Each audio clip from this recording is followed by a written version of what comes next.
સુરત જિલ્લાના માંડવી નગરપાલિકા ખાતે સાંસદ પ્રભુ વસાવાની અધ્યક્ષતામાં જનકલ્યાણ શિબિરનું આયોજન કરવામાં આવ્યું હતું, જેમાં અનેક સરકારી યોજનાઓના લાભ માટે 15 જેટલા સ્ટોલ ગોઠવવામાં આવ્યા હતા।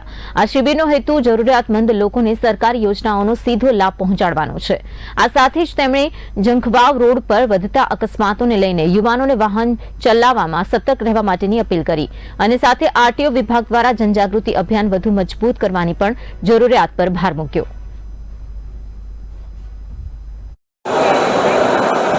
માંડવી નગરપાલિકા ખાતે આજે જનકલ્યાણ શિબિરનું ઉદ્ઘાટન કરવામાં આવ્યું।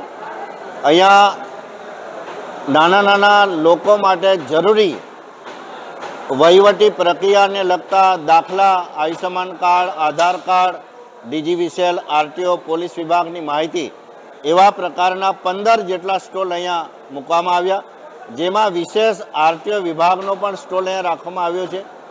મને એક ગંભીરતાપૂર્વક હું જણાવું છું કે દક્ષિણ ગુજરાતમાં સૌથી વધારે હાઈવેના ફેટલ એક્સિડન્ટ માંડવીથી જંખવાવ સુધીના રોડ પર થયા છે અને દેશના યુવાધન આ ફેટલ એક્સિડન્ટમાં એમણે જાન ગુમાવવાનો વારો આવ્યો છે।